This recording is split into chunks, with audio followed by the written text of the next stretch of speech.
e-learning. Sebagai seorang tenaga promosi kesehatan, khususnya yang bertugas di Puskesmas, pastinya promoters perlu keahlian khusus untuk bisa memanfaatkan data Puskesmas dalam perencanaan promosi kesehatan. Pada pembelajaran kali ini, promoters akan mendalami beberapa materi identifikasi dan pengolahan data Puskesmas untuk perencanaan promosi kesehatan. Selamat belajar, jalan sehat, makan sehat, pikir sehat.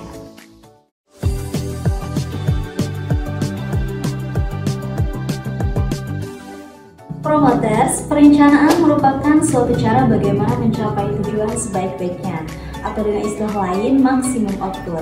Dengan memanfaatkan sumber-sumber yang ada supaya lebih efisien dan efektif, terdapat 5 hal pokok yang perlu diketahui dalam sebuah perencanaan, yaitu pertama, permasalahan yang ada, kedua, ketersediaan sumber daya, 3, tujuan dan sasaran yang harus dicapai, 4, kebijakan yang ada, 5, jangka waktu pencapaian tujuan. Ungkapan, if you fail to plan, you are planning to fail. Bermakna, jika gagal dalam merencanakan, maka seseorang sedang merencanakan kegagalannya. Dengan demikian, pengumpulan data Puskesmas menjadi langkah penting untuk menyediakan informasi dasar yang diperlukan dalam proses perencanaan oleh seorang petugas promosi kesehatan. Promoters, sebagai petugas promosi kesehatan, Anda tentu memiliki sedikit atau banyak data Puskesmas. Menurut Anda, bagaimanakah karakteristik data tersebut? Mari kita diskusikan. Pengumpulan data Puskesmas itu apa sih? Oke. Pengumpulan data Puskesmas merupakan proses identifikasi dan menghimpun berbagai rekaman, catatan, dan laporan yang tersedia untuk tujuan tertentu. Pengumpulan data di Puskesmas dilakukan untuk memantau dan mengelola informasi kesehatan masyarakat di suatu wilayah. Data yang dikumpulkan dapat digunakan untuk berbagai tujuan, seperti perencanaan program kesehatan, penilaian kebutuhan kesehatan masyarakat, pengawasan penyakit, evaluasi kegiatan, dan pengambilan keputusan yang berhubungan dengan pelayanan kesehatan. Lalu, jenis data apa saja yang bisa dikumpulkan? Jenis data yang akan dikumpulkan dan dianalisis lalu dievaluasi meliputi 1. Data umum seperti keadaan geografis dan musim, keadaan penduduk, jumlah kepadatan, pendidikan, keadaan ekonomi, dan lain-lain. Yang kedua, data khusus kesehatan seperti angka kesakitan, angka kematian, angka kelahiran, angka gizi, jenis-jenis penyakit tertentu. Yang ketiga, data perilaku seperti pola makan, pola kepemimpinan, kebiasaan buang sampah, kebiasaan berobat, kebiasaan buang air besar dan lautan. Berbagai jenis data yang tersedia di Puskesmas tersebut dapat dimanfaatkan dan dijadikan pertimbangan dalam proses perencanaan kegiatan promosi kesehatan. Terus sumber data Puskesmas dari mana? Nah, kalau sumber data Puskesmas itu berasal dari data primer dan data sekunder. Data primer adalah data yang diperoleh secara langsung dari tangan pertama. Nah, pengumpulan data primer bisa dilakukan dengan cara 1. Wawancara mendalam, in-depth interview, 2. Diskusi kelompok terarah, focus group discussion, 3. Observasi berkelanjutan.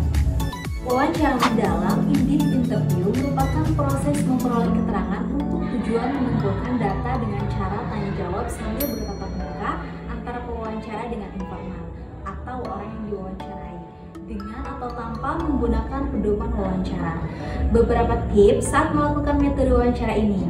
Promoters dapat memulai dengan pertanyaan yang mudah, mulai dengan informan fakta, dan hindari pertanyaan multiple. Lalu jangan menanyakan pertanyaan pribadi sebelum building rapport, dan selanjutnya ulang kembali jawaban untuk klarifikasi, berikan kesan positif, dan terakhir kontrol emosi negatif. Adapun diskusi kelompok terarah atau focus group discussion yaitu upaya menentukan makna sebuah isu oleh sekelompok orang lewat diskusi untuk menghindari pemaknaan yang salah.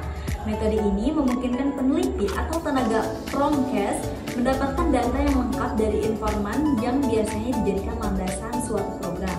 Metode ini juga menggunakan peneliti atau tenaga promkes lebih fleksibel dalam menentukan desain pertanyaan, sehingga bisa sebebasnya bertanya kepada informan sesuai dengan tujuan pengumpulannya. Observasi berkelanjutan adalah metode pengumpulan data melalui pengamatan langsung atau peninjauan secara cermat dan langsung di lapangan.